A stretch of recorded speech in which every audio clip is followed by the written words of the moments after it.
You're listening to the AI Moment with me, Jonathan Wagstaff. And me, Danny Denhod. And today we're going to do something a little different, Dan. So why don't you tell our viewers and listeners what the plan is for today's pod? So today we are going to go and talk through basically the real state of play in AI. So rather than doing a shorter episode, we're going to put it into a longer form episode, and we're going to talk through a number of different interesting areas that either keep coming up or aren't really being discussed enough.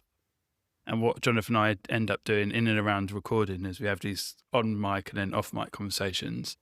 And actually today might be a little bit more like it's off mic. So it'll be more free flowing. It'll be a little bit more going into a little bit more detail and having more opinion around it and talking about what's in, what's out, and what's challenging for you and the listeners and your company. So should we dive in, Jonathan? For sure, yeah. Where should we start? I think we should start at where companies are really at with AI. So rather than overhype and the LinkedIn conversations and the Twitter feeds, let's dive into where some people are, where some people aren't, and where most people are really, really landed. Well, yeah, because if I look at LinkedIn, everybody's using it. They've all got a set of prompts they can give you. If you just comment on their post, there's more advice on LinkedIn than I think I've seen for any subject ever. So clearly everybody's using it to the max, Dan, if I was to believe what I see on LinkedIn. But what do you think though, Jonathan? What do you think is really happening? Well, I think one of the, as we've talked about a couple of times in the spring, and I think it's good to stand back from it. There is an absolute divide happening out there. It's very uneven. There are people who are really starting to move quite quickly now with AI and do some really impressive things with it. I'd say the vast bulk are still playing and still working out exactly, they're doing bits with it, but it's not really embedded in the enterprise. And then we've got people who are still at the start of the journey, and that it's almost like a classic bell curve of where we are. But the thing that's interesting for this year is I think we will see the separation get greater. I think this is the year where those who really use it start to really benefit, and those who aren't using it at all will start to struggle. That's the difference between 2026 and the previous couple of years, I would say. How do you see it, Dan? I agree. I'd say there's like a top percentage, say 1 to 5% of companies who are flying, and they had the foresight to overly invest in AI at the middle of end of last year so they could do the planning cycle. So a lot of the bigger companies have to do annual planning cycles, and then they can reforecast, rebudget once a year, twice a year. And some of those companies are doing well, and you talk to them and they're spending aggressively in that space. But then if you take Uber, for example, they said that they burnt through all of their budgeted tokens in 4 months. So it just sort of shows you the gap and the goal, and some of the challenges a lot of businesses are going to have, even when they're in and they're deep in AI and they're really accelerating, because there is no simple way to A, really budget and manage it, and then B, to control output and how much is high quality, how much is low quality. And I still feel like there is a big difference between where there is ROI in AI and where there isn't. And I think it is important to say, if wherever people are on their journey, it's important to say that actually managing it and understanding where you're solving problems is still the most important. And even the companies and the people who are doing really well, they're not exactly accelerating at the rate that they thought they would, because although you can build all these services and tools and software and really optimize it, there's still the go-to-market side of it. There's still the delivery side of it. There's still actually the adoption problem that a lot of people have. So we're nowhere near where people are shouting and screaming about online. And a lot of professionals that I'm asking and some polls that I'm running, people are still, they would say they're still on the first tranche of AI, basically, still learning, haven't done any workshops or hackathons, started to play with tools, but they're nowhere near the automations and that a lot of loudmouths are saying on LinkedIn, on an X.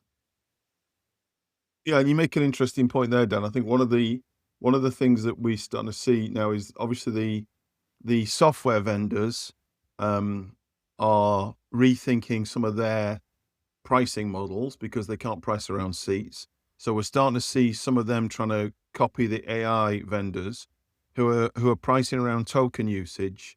And of course, the flip side of that is that the organizations that are really starting to use the AI tools are using tokens quickly. And so they are outgrowing their budget for AI. And so there's this kind of loop going on where they try and budget what's it going to cost this year, and they blow the budget because they're using it more. So the encouragement is to use it more and get the benefit, but at the same time, that actually drives up the budget. And so there's a kind of loop going on there. And nobody's really got to the bottom of that yet. I don't think anyone's got a really slick answer for how that all works. And then the other point that you allude to there, I think, is that the adoption is still around, I think, mainly automating what we have done historically. And as we've talked about before on the pod, the real benefit is if you can start to look at things you've never been able to do historically, and how does AI help you do those? And we're still layering the AI into the old ways of working. We're not yet redesigning how we work around what AI will enable us to do. And I think that's another one for this next 12 months where you start to see some people will start to do that, and they will really get the advantage. Been speaking to a couple of people around that, a lot of their automation and their stack and what they're doing, and where it often falls down is the operational side. And I know we've done a couple of pods touching on it, but what many people still don't understand is if you don't have that depository, that you don't have the Wikipedia of your company and how you operate, it's really difficult for it to really and truly understand and then map out the processes. And I've even twice this week alone, I've spoken to people who on paper looks at what they're doing is a great job, and they're creating essentially agents to answer really complicated questions, but they've had to spend phenomenal amount of hours to get to that one section, that one tranche of it, as opposed to build out a lot of the documentation, understand it, get the MD files in play, get the CLIs in play, really understand the technical side of it. So I think there are all these different nuances and all these different things, but if you're not operationally savvy and you haven't got a lot of that put down, and you're not even really going to get opportunity to get through the workflow. So that's one thing I'm seeing. There's one point I wanted to make, and just wanted to put people's minds at rest, or give people something to think around, is the AI fire-ins and AI hire-ins that a lot of people are saying they're making and doing, and a lot that are hitting the headlines. And one of it is actually one really core part of it is it's almost been misreported, because what is actually happening is there are 10% of people being laid off, but that's made a huge amount of money and outlay through redundancies and payoffs, etc. But what that's then done is some people have moved the money into tokens and using it to build and really invest into AI. But what we're starting to see more and more is people saying, well, we cut a load of headcount and now we're spending way more on tokens and in building and developing. And they haven't got anywhere near or actually developing and deploying things that are making the company grow or accelerating the growth. So something that I just want to allow people to be grounded on is if you're thinking that you're going to get to a point of reducing headcount and that you might start automating certain parts of it, the chances are you're going to be spending a lot of money in trying to get the right tools and deployment. And then actually what happens is you hit the wall because you haven't deployed and you haven't built something and then sent it to market and gone to market with it effectively or efficiently. So actually you're going to be potentially spending quite a lot of money to get to a point where a lot of other professionals and big companies are realizing they've made that mistake. I think the debate around the hiring and firing goes on, and the press are absolutely 100% focused on all the bad news and the gloom, right? And because that sells clicks, that sells newspapers. We get that. I still think that, as we talked about, I think that we will not see AI replace jobs so much as it will replace tasks. So you will end up with the fact that 2 people can do the job that 4 people used to do, because half of the job is automated and half of the job still requires people. So it's going to be about role redesign, clever role redesign. It's going to be about pockets of automation, But I think there will still be more demand for people doing different things than there is now. I appreciate there is a major number of jobs that will be lost to AI, a major number of activities that will be automated, and AI will effectively take those activities out of the loop. But I still believe by 2030, 2032, there'll be more people, there'll be more jobs rather than less jobs. And I still maintain for young people, this is an opportunity. Get all over it. If you're young, you'll be reading lots of stuff online that says, God, if you're coming out as a graduate now, there are no jobs and there's loads of opportunity. And you just got to make sure that you get it. You get yourself up to speed with the technologies and the skills. And as we've talked about, Dan, there can't have been an easier technology to learn throughout history. There's so much stuff out there, so many free courses, so many YouTube videos, so much stuff on LinkedIn. There's so much about how you use AI. So there's no excuse not to go and teach yourself and get your skill set up there. And that's, I think, how you make sure you have work. If you're a young person coming out of university right now, that's how you make sure you have work. Because right now, as you and I know, Dan, there are thousands of businesses, from the hugest enterprises to the small two-man bands, and they all want help with how they address this stuff. So I remain optimistic about the job situation with AI. Not to say there won't be a lot of disruption, but I remain net optimistic about what's going to happen. And there's also going to be a lot of people who leave who have huge skill sets that will create their own businesses or create a number of different businesses based off their passions or some of their skills, and then be able to hire, etc. from that. So I agree. The one point that I'm a little bit nervous on is some companies are deliberately freezing hiring and freezing headcount because they feel like they should be replacing it with AI without a plan to do that. So if you're in that position, I would just be very mindful of knowing that if you're going to try and freeze headcount or freeze hiring, you really do need the training and the probably external trainers to come in and help you with a lot of that, because replacing someone's job or replacing a number of the tasks that they do, you can replace a few of them, but actually understanding what they really do and what they really achieve is two very different things. And imagine that you lose 2 or 3 people and you just don't know exactly what they do. It always ends up biting you or the team on the bum. Yeah, and I think one of the areas that I'm seeing rapid growth this spring is helping organizations with that. And I know you're doing similar. And I think there's 2 bits to it. One is, the problem is that we've seen lots of people throw AI at their team. So there you go, that you've all got a Copilot license, off you go. And they wonder why they're getting no progress a couple of months later. And I think the 2 areas that I'm seeing now is there's an exercise in maybe a couple of hours of workshop, which is almost like awareness training for people. It's okay, this is the sorts of things you can do, these sorts of things you can do with it. So to show them what it will do, to teach them the fundamentals, and to get them experimenting a bit so they start to get a feel for how AI works and what it will do from a business sense. And then the second thing is helping people with what you might call a workshop, or I know you like to call them hackathons, which is okay. Now let's apply this to one of your real life problems. Let's help you go through a process of analyzing the problem, looking at where AI might play, and then starting to implement. And that's really the 2 parts of there. What I'm finding, I'm helping people, and then they're off, they're running. Once we've done that bit, they can get on and they can do stuff. But quite often they're struggling with, like, I know what I should be doing here, I just don't quite know where to start. So I think that's an area I've seen a real increase in this spring. People are now at that next stage of wanting to really make it work. One interesting bit is financial planning. And you mentioned the Uber example where they rocketed through a year's worth of tokens quickly. And I think this kind of financial planning with a more agile budgeting capability, I think is going to be an important part, particularly enterprise AI adoption. I think there's going to have to be room in the budgets or agility in the budgets to say, we've got a budget put aside for this stuff this year as part of our financial planning, like you would do in an enterprise. But we recognize that if 1 or 2 of these things take off and show real benefit, we may have to have a little emergency pot of money there to put into more tokens to do it. Are you seeing any of that, Dan? What is the cost discipline, the value tracking, those sorts of things that people are trying to sort out? How are you seeing that?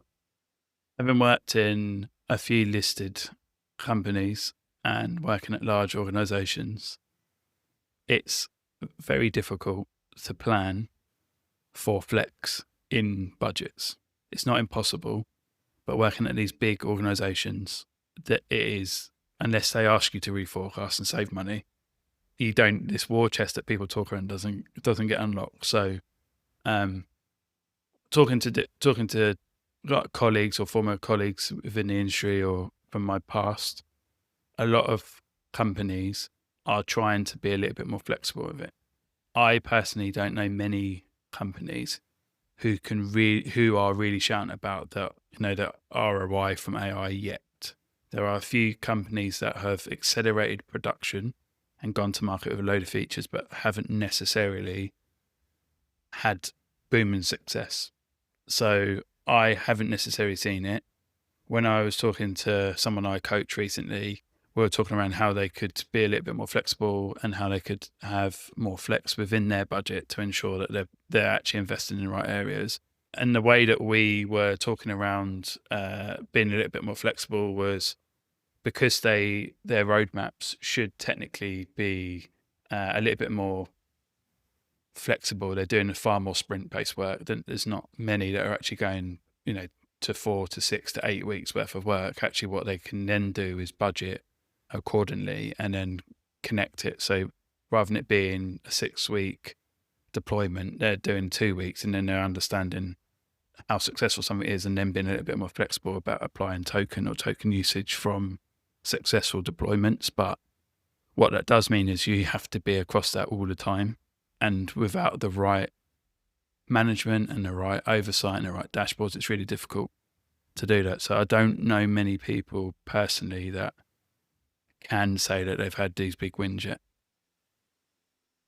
Thing is, it's just all part of the fact that it's it's kind of the Wild West, isn't it? We're at the frontier with this stuff, so people are working out as they go, and you're seeing little wins here and there, but nobody's really got the full picture nailed down as it stands. Yeah, something I was going to just say is with Claude and the way that Anthropic and Claude are developing, and they're deploying feature after feature after feature in their models. I know actually a lot of the dynamic dashboards are now in the pro plan for $20 or £20 a month. And what that's allowing people to do is sitting on top and actually seeing what they needed to see. So you still need to connect it across multiple different other tools.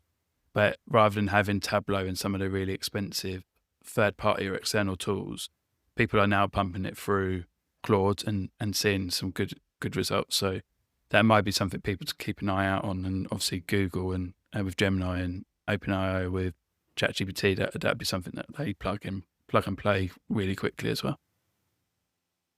Yeah, I think one of the things Claude have this thing which is called, I think or Anthropic have this thing which is called the economic index, which is where they are tracking the tasks that Claude's being used for, and therefore trying to get some measure of where people are getting the fastest advantage.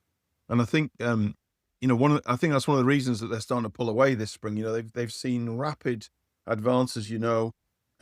I think their market capitalization just went through past OpenAI's a few days ago, so they're rapidly coming up the curve, and it's because of some of that. It's because it's becoming the choice for serious work, and there are starting to be ways that they can at least track in some way the effectiveness of the tool at the moment. If we're not, maybe not all the way to a full ROI count, but at least some kind of measure that then starts to split what's going on from the kind of all the slop, and I know some of the things that irritate you, the kind of claims that lots of people make, which are not really solid, they're just nice marketing, and also all the slop that's getting produced. They're starting to just carve out this ability to measure the effectiveness, which is outside of all that.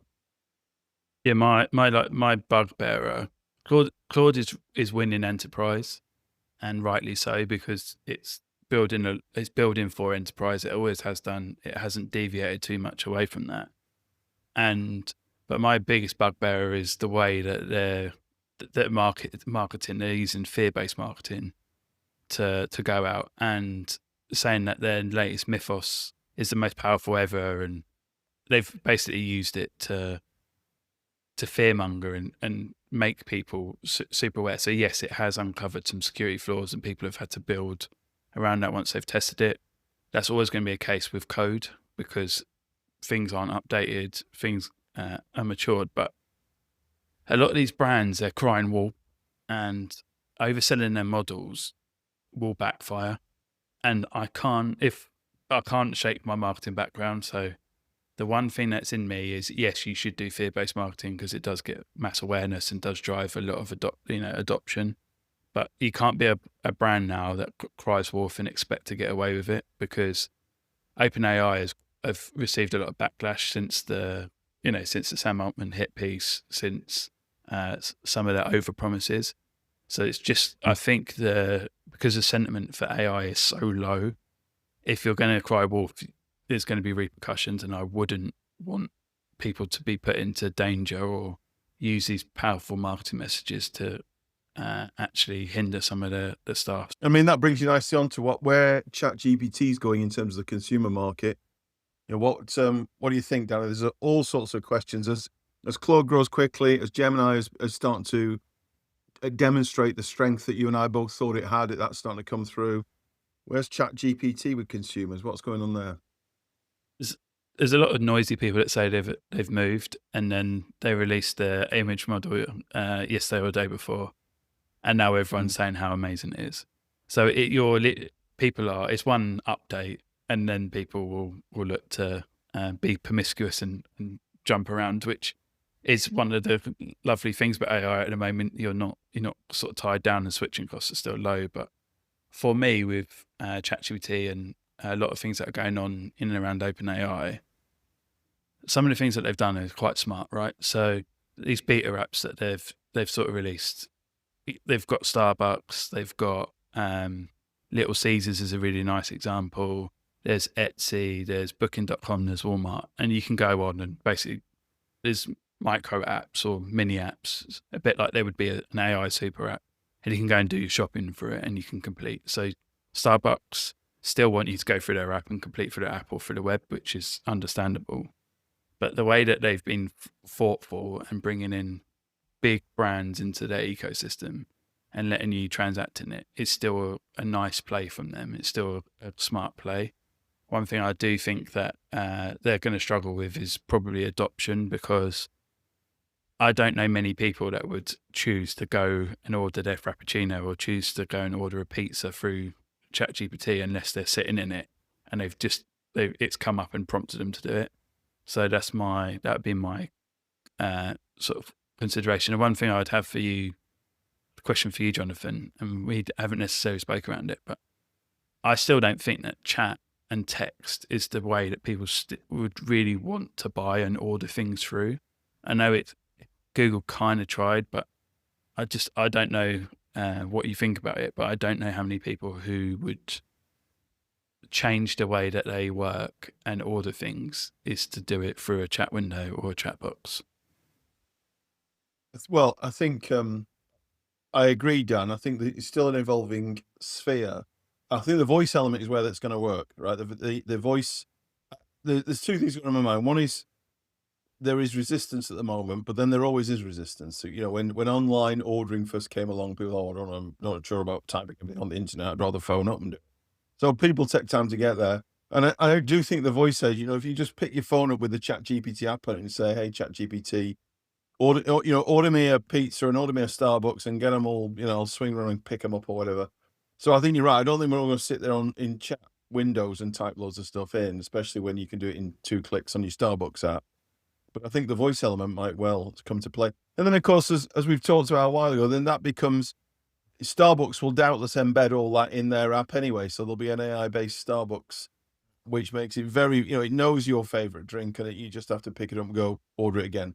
And it knows exactly what you like and when you like it and all that stuff. So I don't think it will be. I think you're right. It won't be typing in Windows, a browser window on a ChatGPT, but I think the AI will get bundled in. And then where the line is drawn between, whether OpenAI own the customer or whether Starbucks own the customer, well, obviously that's the fight they're both interested in, because knowing what the customer's doing is the prize, isn't it? Knowing our buying behaviors and what we prefer and all that stuff is where the real prize is. So they'll doubtless fight for that. Do we have devil's advocate? Why, if it didn't work with Siri and Alexa Plus or Alexa, do you think voice is going to make much of a difference for ChatGPT, etc.? It's a fair question. It's an absolutely fair question. I think at the point that you're using an AI tool as like an executive assistant or as your life assistant, and as we've said before, we think that's where they're all headed, right? That you end up with some wearable, be it glasses or your phone or your watch or a thing on your lapel, that's your assistant for everything in life. Then that's where it might play. That it's just one of many things you're going to get it to do for you today is to order you a coffee or order your pizza tonight, or as well as booking you those flights, as well as making an appointment with the dentist, as well as all the other things you'll be asking it to do. That's where I think there might be a difference. But it's a very fair skepticism, Dan, to say, you know what, we've been here before and it didn't really work first time, so why would it be different this time? The other side of it is I've seen through the agent builders that a lot of them are going into. So to challenge myself, as I like to do, is when I've seen them build, and then they've got agent builders now and more corporate style agent builders and making it much easier to build your own agent.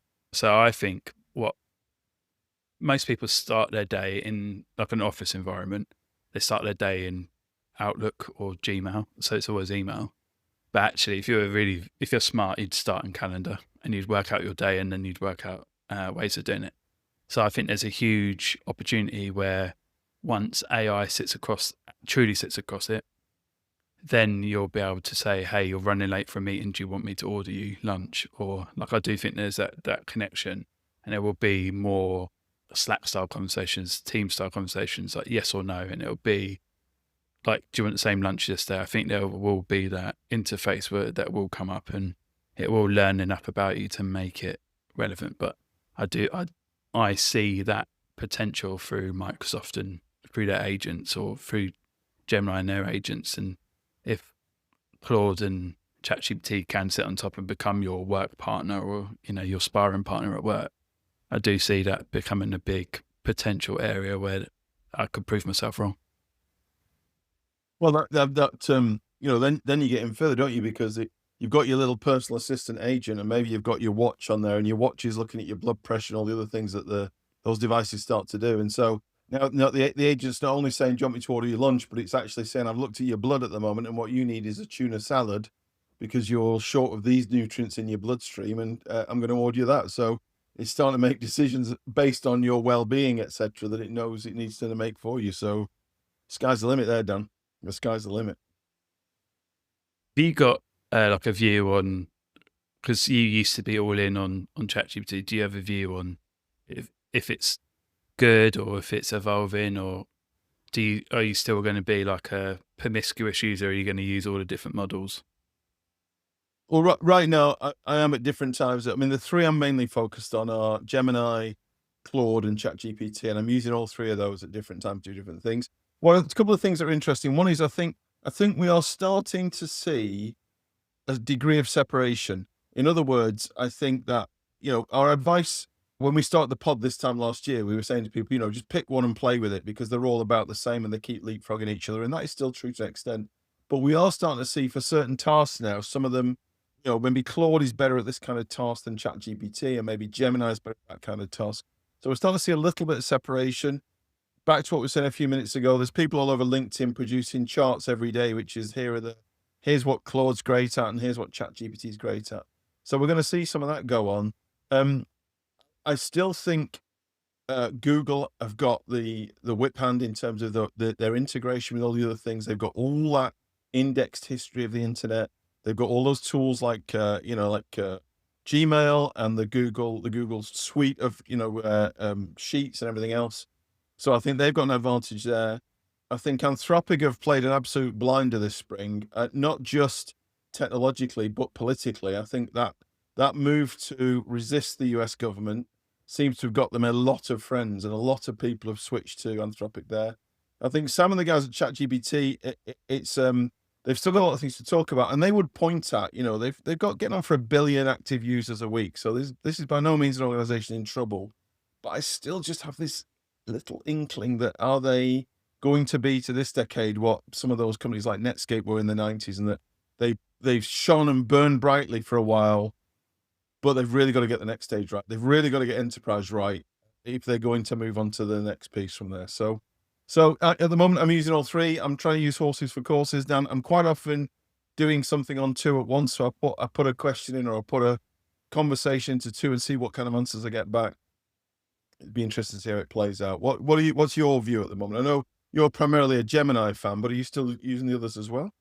Yeah, Claude is my sort of second model of choice. I find the output is very often is very direct, and some of the areas where I don't think that it's as specialized as Gemini, it can be very almost dismissive, which I think is part and parcel of how they've built it. I think it's actually it's not a flaw. It's a decision that they've made.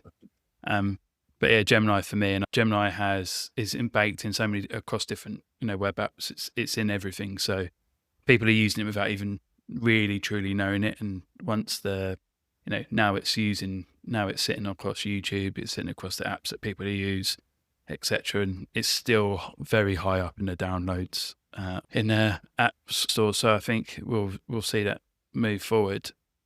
This is an interesting one. I think some businesses haven't necessarily seen it, but we've seen some compute issues recently. We've actually seen some of the LLMs go down. So Claude was down for hours. ChatGPT was down for around an hour this week. And what do you think that this is something that you see going on more and more? Do you think this is something that they can handle around the compute problem? Well, the demand is certainly outrunning the ability of the organizations to put infrastructure together. And it's not just a software problem. This is a physical hardware and infrastructure problem. And so, the pace at which these guys can build out data centers is not keeping up with the demand. OpenAI's CFO recently said they are passing on certain opportunities because they've not got enough compute. Anthropic are saying they're tightening usage because of the limitations on compute. But we're also seeing, Dan, we're seeing them now start to get really try and be innovative about data centers. But in the US in particular, we're seeing a lot of NIMBY local resistance to data center builds, because there've been a few cases recently where they've gone to build a data center in the middle of Nebraska or somewhere, and the local people have gone, there isn't enough power. And if you build that data center, we're going to have power cuts all over our town every day, and we're not interested in doing that. So there's kind of a political or geographical resistance to this stuff going on. And then there's just the question of how fast can you physically build out data centers? And the question it's I think the main provision for me is power. I think with the amount of power these guys are going to need through the end of this decade is well beyond in the West, is well beyond the ability of countries to generate that power and power companies to generate that power. Those forecasts are really quite bleak. Interestingly, China's are pretty solid. Apparently the Chinese potential power requirement, they are already, not only are they going with the old technologies like coal and everything else, but they've got loads of solar going on. They're just throwing every power generation technique you can think of at it. I think it also gets exacerbated if we do get really big use of agentic AI. I think that's going to make the problem worse, because they're obviously they are high users of computing power, and so, or computing time, and so I think that could make it even worse. So I can't see it getting better with the current trajectories of power generation, data center build out, etc., etc. I think this is going to be something they're going to have to manage carefully over the next couple of years. This is definitely the slop problem, though. This is the vibe coders. This is the people who are using automation, rightly or wrongly, are using automation, and essentially what it's doing is putting problem and load on the compute, not having enough to create it. And so we're seeing this disproportionate amount of requests that are coming in and demand for power, and actually the servers just don't have it in them to do it. So what we're seeing is all these people that are tokenmaxxing, which is where you're trying to burn tokens, you're trying to use it as much as possible to get as quickly as possible to an output. We're seeing more and more slop being created, and there's some funny things that are coming out more recently is around our company of AI coded and vibe coded 100 new apps, and then actually the governance has said we need 100 new ones to manage it and find out all the flaws and all the holes that it's brought. So if you're in a company that are using it a lot, but actually the output is still pretty low, not saying that you're part of the problem, but just think of the scale of that. If you're doing it, there's 1,000, 10,000, a million other companies that are doing that. And it's something that if the wrong goals are set, people will just be going hell for leather to hit a leaderboard as opposed to solve customer problems. Yeah, I would agree. I think reliability is going to be uneven for quite some time yet, as you say, for Slop and all the other reasons that are in there. I think we've got a challenge. That's a real challenge. A quick question for you then. Do you think the prices are going to have to go up to deal with this? Because if they have got 30% margins, but there's not enough compute and you can't build it, do you think that they will throttle the free tiers and then charge more and put the prices up for the different tiers? Well, I can't see. I mean, obviously, I'm not party to the detailed financial statements of OpenAI as an example, but I can't see that the current model is sustainable. The amount of investment that they're looking at over the coming months and years versus the charging they're doing, I can't make it work. So I think we are going to get into there's been a period where it's been free and very cheap. That's to get us all engaged with it. I think as people start to get really locked into it, we might see some pricing changes. They're probably working out now what's the best way to do this. And back to what we were saying about some of the software companies earlier, I think the AI companies are still working out how do you best do this. They've kind of got a token-based model, but is that the right answer? I don't know. Is there some agent model that they have to run where we charge for agents? I don't know. But I just can't see the current financial model is sustainable for any real big length of time. Dan, you may know something I don't, so if you do, I'd be all ears. No, just thinking from a logical perspective and having done a number of different pricing projects throughout my career, the one thing that CFOs and COOs and CROs will be shouting at is, how do we get the most out of this? And how do we, hit anywhere near profitability? And how do we ensure that the people who are using the most will be spending the most amount of money, and those who are never going to upgrade, you try and almost churn them out a little bit and reduce their usage right the way down to sort of remove some of the wastage, as it were, or reduce some of the lower value customers. I do think that will happen. Anthropic have been doing a price testing around their $20 one and saying basically the code section of it's going to be coming out of it, which would suggest that maybe they'll have another tier that comes out. But let's see because so many enterprises are paying, I can imagine prices will go up. But the people who are paying it for themselves, I think there'll be a personal tier and professional tiers coming out soon. But that's just it may even be experience. It may be modular. Like I'm thinking about the way HubSpot charge on Marketing Hub, Sales Hub, Service Hub, the different hubs and the different elements you pay for. It may be that you have the chatbot, you have the deep research model, you have the coding engine, you have the image engine. Each of those becomes a separately chargeable piece. I don't know. But I think enjoy you can the fact that it's relatively cheap to use at the moment. Did you see the private data that's not private anymore? Did you see what Meta and some of these new AI companies have been doing? Go ahead. So Meta have started to use mouse movements, keystrokes for their AI data, and you can't opt out. So everyone is opted in, and it's a requirement for Meta. So there's a huge amount of potential problems there. So because we've hit their ceiling on training data, they're now trying to use staff data and staff private data as although they're at work to train their models. And then the other one is, did you see the company that are buying up old work Slacks, work emails, etc. to train? Jira tickets and all sorts of stuff, being sold as data assets to help with training, I think that's obviously going to be a huge problem. And as you're more of the governance side to me, I do think it's something that a lot of people won't see, but it is going to be been an important arena for people to understand that this is happening and be very mindful of moving forward. I think that, we've talked before about we've been on a 25-year journey where we increasingly give up privacy for utility. So we allow people to track where we are and what we're doing in order to get utility of we can use all the apps on our phone that are useful, etc. That's all now on steroids, I think, with AI, because the privacy element now, just about everything you do online is tracked somewhere. And I think now that it's fairly evident that even some of the most private organizations are actually slightly leaky. So you look at companies like Palantir and what they're able to find out about individuals and track through all their government contracts and everything else. You have to work from the assumption now that just about anything you do online is not really as private as you'd like it to be. And if somebody in, say, government really wants to look at what you're doing, they can see an awful lot. They can track what you're doing all over the place. So you've got to really work as if even though you're doing something on your internal network at work, you think, oh, this is sort of semi-private. You've got to assume it isn't. It might be sold later. It might be used to train systems later. You can't expect any of that stuff to be private.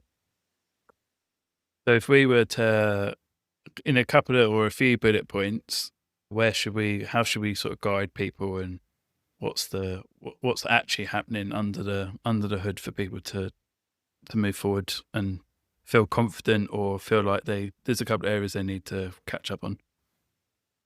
My big takeaway for anyone at the moment is this is the year. This is the year that do not hesitate. Now is the time to be really investing in your skills in this space, because this is the year where we will see, I think, separation in lots of places.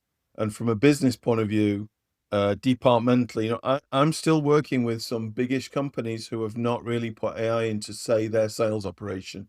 And I'm getting hoarse talking to people, sounding like a broken record, saying to people, you've got to get on with this stuff now. It's this time next year, you'll be in bad shape if you're not doing it. So my one TLDR to anyone listening is get on top of this stuff, get it into your life, start to work on it, as we said, start to look at, make your people aware.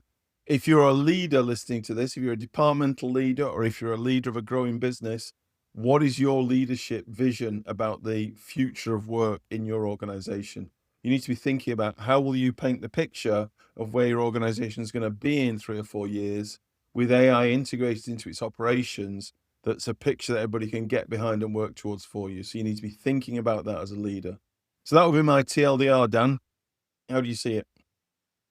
I really like that one. I would say training is essential. Actually understanding some of the technology behind it, what's capable, what's not capable, and then listing out your core problems that you're trying to solve. Then work out how you can operationalize that is really important, because so many people still haven't done that. If you're a small, medium-sized business, I would invest in the best possible models that you can and the tools that you can, because it's going to help you accelerate. And there's 2 areas I would be keen for you to look at. Obviously, I've banged the drum on agentic, but I really do think if you're a smaller business or in a medium-sized business and want to grow, agentic is going to be something that will give you an opportunity to offer a completely different way of buying and selling.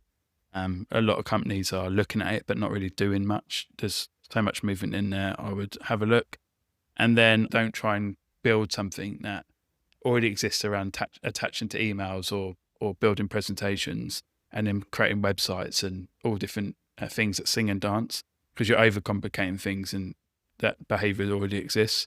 So have a look at agentic, look where things are like, definitely test, but see where you're overcomplicating things, and then become operationally excellent, because that way you can then start rolling out a lot of the AI. Is my core takeaway and tips for people of where we're at, say, April, May 2026. It'll be a hell of a summer. It really is. I'm looking forward to it. Well, I think we should leave it there, Dan. I think we've covered quite a lot of ground there. Perfect. We'll slice it up into chapters so people can jump through, and we'll probably do a couple of more of these ones moving forward. So thanks so much, Jonathan. Yeah. There's lots more to talk about, certainly. There's a lot to talk about. So, yeah. I will see you next time, my friend. Thanks for listening. Thanks for listening today, everyone. If you liked what you heard, please give us a rating and review in any of the podcast players. We have a supporting newsletter, which is aimoment.co.uk, that comes out on Mondays and Fridays with every pod, and we dive a little bit deeper. So please subscribe there. Have a great week, and we'll see you soon.